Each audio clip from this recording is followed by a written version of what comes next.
Hello, कैसे हो आप सब? सब बढ़िया? ठीक है, बढ़ते हैं हमारे नए चैप्टर पर जिसका नाम है morphology of flowering plants. Flowering plants क्या होते हैं बच्चों? एंजियोस्पर्म। हमने प्रीवियस चैप्टर में पढ़े थे ना प्लांट किंगडम के बारे में, तो उसमें हमारा जो लास्ट थे, जो एडवांस थे, वो थे एंजियोस्पर्म, जिनको फ्लावरिंग प्लांट भी कहा जाता है। आज हम उनके पढ़ने वाले हैं मॉर्फोलॉजी। तो मॉर्फोलॉजी का बेसिकली मतलब समझते हैं। मॉर्फोलॉजी क्या होती है? किसी भी चीज की एक्सटर्नल अपीयरेंस, मतलब वो बाहर से कैसा दिखाई देता है, उसी को क्या कहा जाता है? एक्सटर्नल। आज मैं हूँ, मेरे सामने कुत्ता, बिल्ली, लॉयन सबको खड़ा कर दो तो हम इजीली बता सकते हैं मेरे 2 हाथ है, 2 पैर है, उनके 2 टांगे। हम इजीली एक्सटर्नल उसको देख सकते हैं, तो उसी को कहा जाता है मॉर्फोलॉजी। तो मॉर्फोलॉजी का मतलब क्या होता है बेसिकली? कि एक ब्रांच होती है साइंस की जो कि किसके साथ डील करती है? जो भी एक्सटर्नल फीचर होते हैं ना किसी भी ऑर्गेनिज्म, उसके साथ। तो आज हम किसके बारे में पढ़ने वाले हैं? यहाँ प्लांट्स के बारे में। ठीक है, अब जब भी लोगों ने प्लांट्स देखा होगा, है ना, सबने देखा हुआ है, आसपास सबने देखा हुआ है। उसमें हमें क्या क्या चीजें दिखाई देती है ना? फ्लावर, फूल दिखाई देता है, स्टेम हमें दिखाई देती है, लीफ हमें दिखाई देती है, रूट भी हमें दिखाई देती है, बर्ड्स भी दिखाई देती है। ये सब हमें इजीली एक्सटर्नली अपीयर होता है। ऐसा काटने की तो जरूरत नहीं है कि अंदर झाँक झाँक के देखें, नहीं, बाहर से हमें इजीली दिखाई दे सकता है। तो इन्हीं चीज़ों को क्या कहा जाता है? External morphology. और इन्हीं के बारे में आज हम स्टडी करने वाले हैं।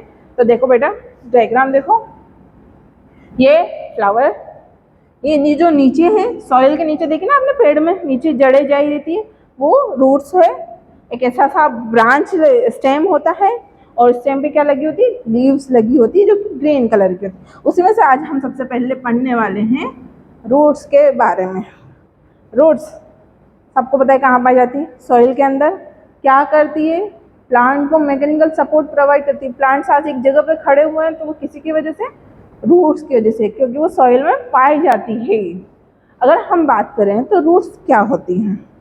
पहला जो हमने पॉइंट लिखा है यहाँ पे है वो पॉजिटिव जियोट्रॉपिक। जियोट्रॉपिक का मतलब ग्रेविटी। आपको सबको पता है ग्रेविटी फोर्स कहाँ लगता है, ठीक है? नीचे, है ना? तो जो हमारी रूट्स है वो भी कहाँ जाती है? नीचे जाती है, डाउन जाती है, और ग्रेविटी फोर्स भी डाउन जाती है। मतलब दोनों क्या है? एक ही डायरेक्शन में जा रहे हैं। तो इसलिए हम रूट्स को क्या बोलते हैं? ये पॉजिटिवली जियोट्रॉपिक होती हैं।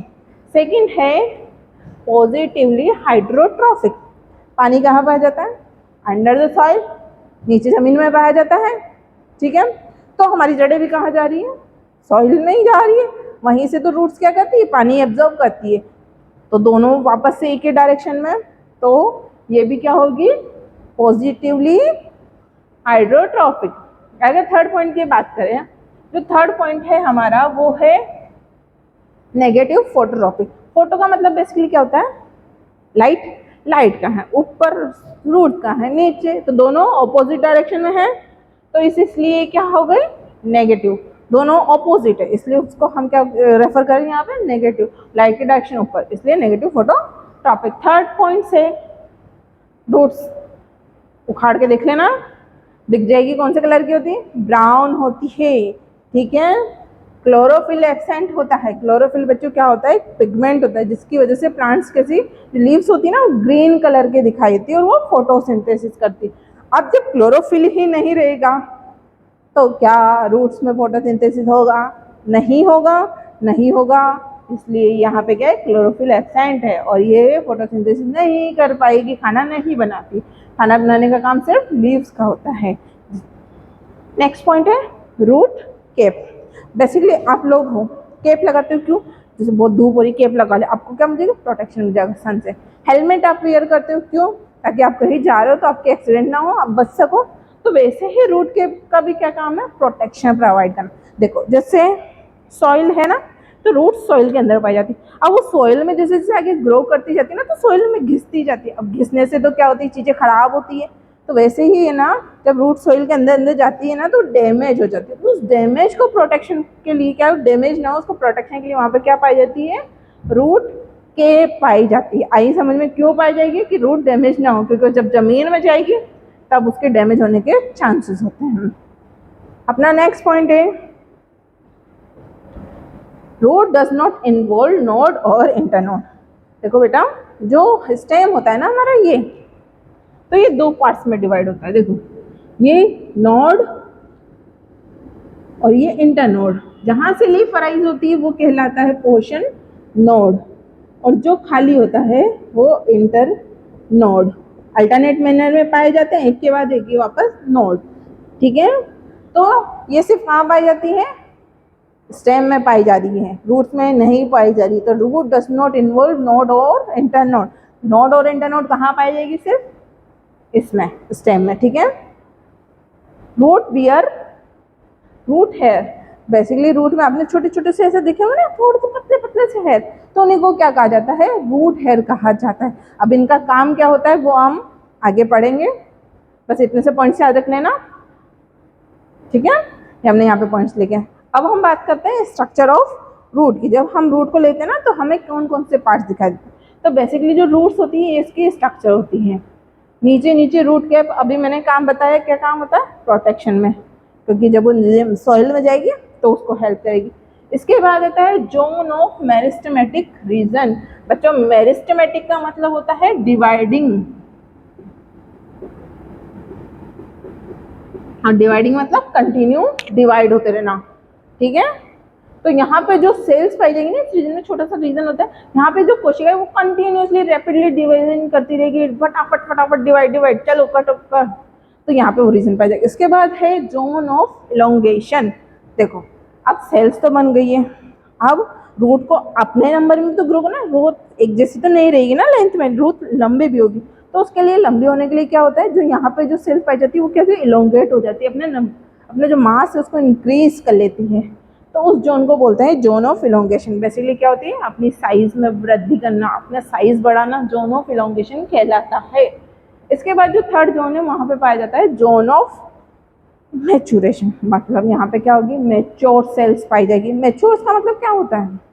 यहाँ पे जो सेल होती है ना वो डिफ्रेंशिएटेड होती है। जैसे हमारी कोशिकाओं में सबसे पहले क्या होता है? टिश्यू। टिश्यू क्या बना देते हैं? ऑर्गन। अब हर ऑर्गन क्या बनाएगा? कुछ ना कुछ।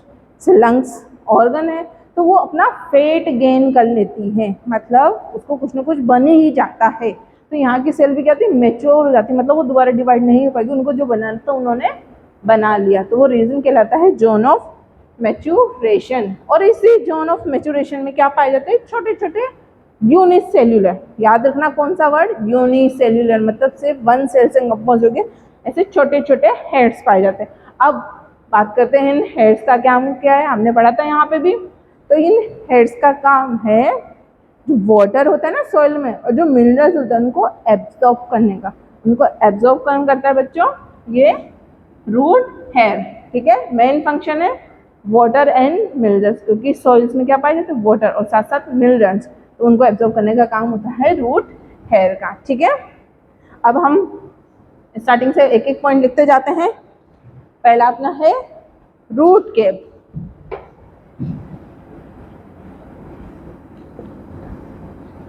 ठीक है, पहले हम क्या पढ़ेंगे यहाँ पे? रूट कैप के बारे में।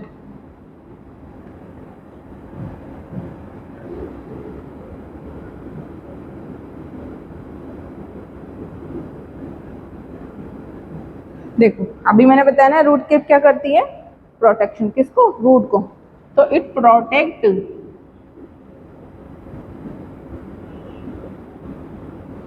Root apex.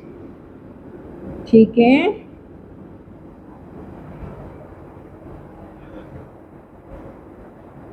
क्लियर है? सेकंड अपना कौन सा है? Meristematic reason.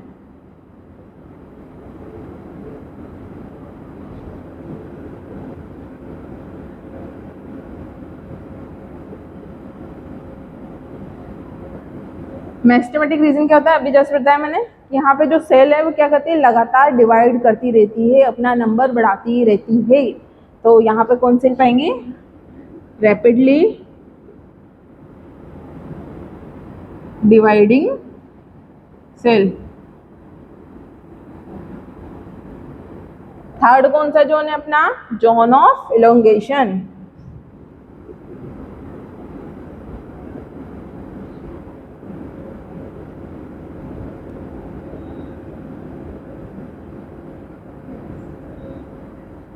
Zone of elongation में क्या होता है, जो सेल्स होती है वो क्या करती है, यहाँ पे इलोंगेटेड रहती है, ठीक है। तो यहाँ लिख सकती हूँ मैं इलोंगेटेड सेल प्रेजेंट। क्यों? क्योंकि इंक्रीज क्या करनी है, ग्रोथ इंक्रीज करनी होती है। रूट को भी तो अपनी लंबाई बढ़ानी होती ना, वो कैसे बढ़ाएगी, जब सेल्स बढ़ती जाएगी, लंबी होती जाएगी। थर्ड फोर्थ जोन कौन सा है, मैच्योरेशन जोन। यहाँ पे क्या होगी, डी डिफ्रेंशिएटेड सेल, मतलब वो दोबारा डिफ्रेंशिएट मतलब डिवाइड नहीं कर पाएगी, मैच्योर हो चुकी है वो अब।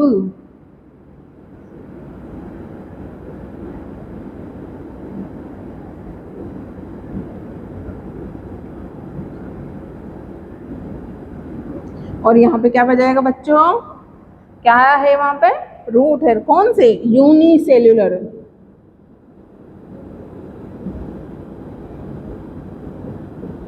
प्रेजेंट क्या काम आएंगे ये, जो रूट वाटर और मिनरल ऑब्जॉर्व करती है, हम कहते हैं ना कि पानी, रूट पानी लेती है, पानी का यूज करती है, तो वो कौन करेगा, उसको एब्जॉर्ब करने में काम कौन करेगा, रूट।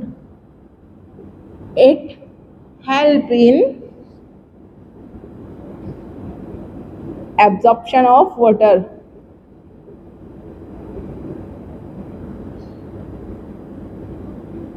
आए बच्चों बस समझ में, ये हमारी हो गई रूट की स्ट्रक्चर, ठीक है। कितने जोन पाए यहाँ पे हमने, रूट कैप पढ़ी जो कि प्रोटेक्शन का काम करे, मेरिस्टेमेटिक रीजन, यहाँ पे डिवाइडिंग सेल पाई जाएगी, और जोन ऑफ इलोंगेशन जहाँ पे रूट की लंबाई में इंक्रीज होगी, और मैच्योरेशन जोन जहाँ पे जो सेल्स होती है वो मेच्योर हो चुकी है अब, और वहाँ पे क्या होगी, यूनिसेल्युलर रूट हेड्स भी पाए जाएंगे, जिसका काम क्या होता है, मिनरल्स एंड वाटर को एब्जॉर्ब करना। ये हमारी हो गई स्ट्रक्चर। अब हम पढ़ते हैं टाइप्स ऑफ रूट। मिटा दूं सबको, ये मैं मिटा रही हूँ, ठीक है। अब हम पढ़ेंगे टाइप्स ऑफ रूट।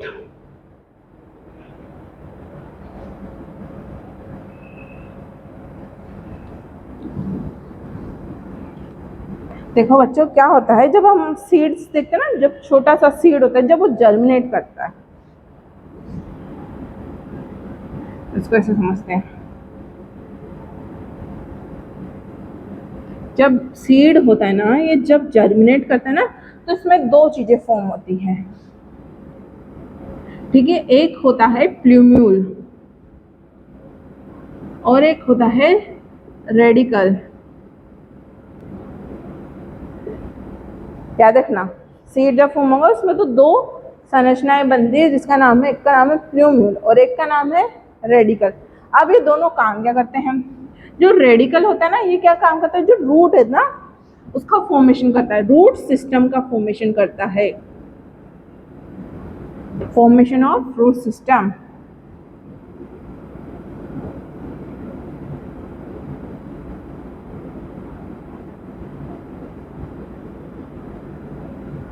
जबकि जो प्लूम्यूल है ये बनाता है शूट सिस्टम, ठीक है। नीचे वाला कौन बनाएगा, रेडिकल। नीचे क्या पाई जाती है, रूट। ऊपर क्या पाया जाएगा, शूट। शूट में क्या क्या आ जाएगा अपने, स्टेम, है ना। जितने भी अबव ऑल ग्राउंड पार्ट, ऊपर वाले जो भी पार्ट है, जैसे स्टेम हो गई, लीफ हो गई, और फ्लावर, बर्ड, ये सब कौन बनेगा, प्लूम्यूल, ठीक है। याद रखना हमेशा, जब सीड जर्मिनेशन होता है तो दो संरचनाएं बनती है, प्लूम्यूल और रेडिकल। रेडिकल बनाता है रूट सिस्टम, यानी रूट का फॉर्मेशन करेगा, और प्लूम्यूल शूट का, जो भी ऊपर वाले पार्ट्स होते हैं ना वो बनेगा प्लूम्यूल। तो इसी के टाइप पे हम क्या पढ़ेंगे आज, टाइप्स ऑफ रूट।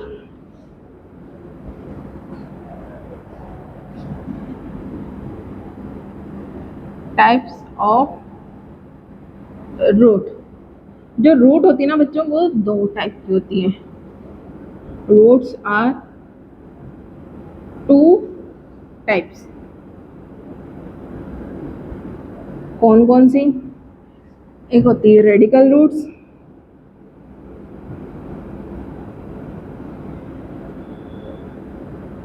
एक होती है एडवेंटिशियस रूट।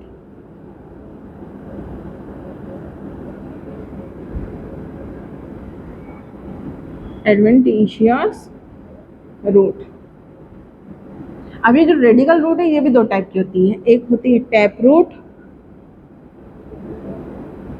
एक होती है फाइबर्स रूट।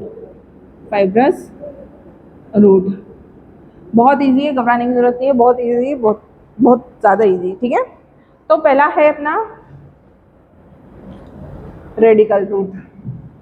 ठीक है, देखो पहले अपन टैप रूट ही पढ़ेंगे। रेडिकल रूट में बता दूं, नाम से ही समझ में आ रहा है, हमने अभी जस्ट क्या पढ़ा कि जो रेडिकल है वो किसका फॉर्मेशन करेगा, रूट का।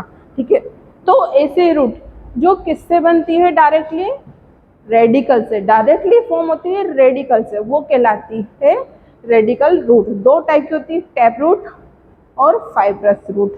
ठीक है, दोनों में डिफरेंस अब समझते हैं हम कि टैप रूट क्या होती है।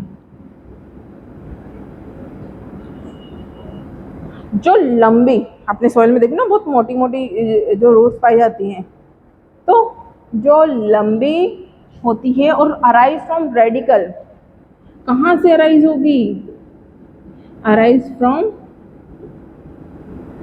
रेडिकल, डायरेक्टली रेडिकल से, है ना। और कैसे होगी, लार्जेस्ट, और सॉइल में कैसे आएगी, and deep in the soil, जमीन में अंदर तक जाएगी। ऐसी रूट को क्या कहा जाता है, टैप रूट। अगर एग्जाम्पल की बात करें हम, तो क्या हो जाते हैं, जो डाइकोट्स होते हैं ना और जिम्नोस्पर्म, ये सब क्या होते हैं, टैप रूट सिस्टम वाले होते हैं।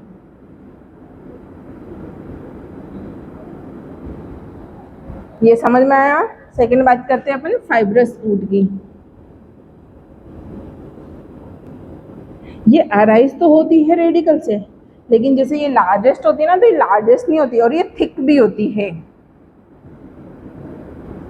लेकिन जो फाइब्रस रूट होती है, अराइज तो रेडिकल से होगी, लेकिन क्या होती है, पतले थिन मास वाली, बिल्कुल पतली होती है। गेहूं देखा आपने, गेहूं, वीट राइस, इसमें देखना कभी उसको निकल के बहुत पतले पतले से fibres like structure, branch structure पाए जाते हैं, उन्हीं रूट्स को कहा जाता है fibrous root. Same as it is, arise from radical,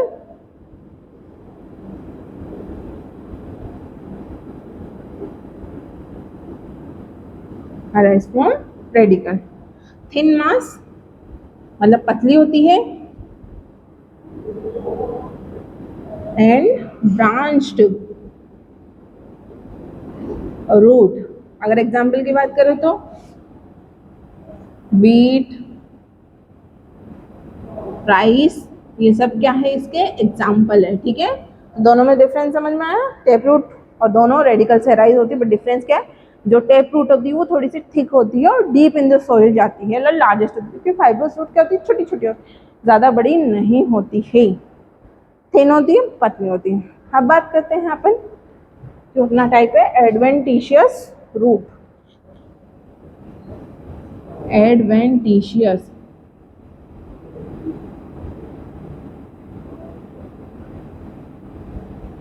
अब एडवेंटिशियस क्या होती है कि ऐसी रूट जो रेडिकल के अलावा कहीं से भी फॉर्म हो सकती, रेडिकल नहीं होना चाहिए। ठीक है, रेडिकल के अलावा आपने बनियान ट्री देखा, उसमें जो रूट्स होती है वो कहाँ से आती है, ऊपर से ब्रांचेस से, तो क्या वो नीचे से आ रही है, टैप रूट से आ रही है, रेडिकल से नहीं, वो ब्रांचेस से आ रही है। तो ऐसी रूट जो कि क्या होती है, रेडिकल के अलावा कहीं से भी फॉर्म हो सकती है, वो कहलाती है एडवेंटिशियस रूट। ठीक है,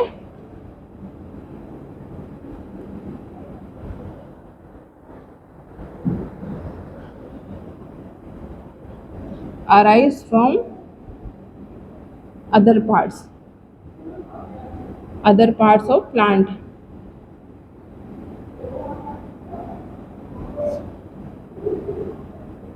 अदर देन रेडिकल, रेडिकल के अलावा किसी भी पार्ट से अगर डेवलप होती है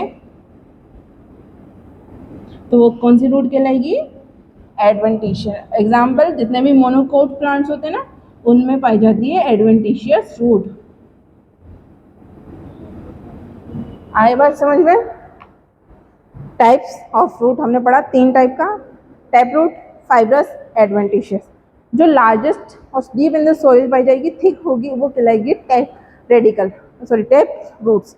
और कहाँ से अराइज होगी? रेडिकल से। फाइब्रस भी रेडिकल से अराइज होती है।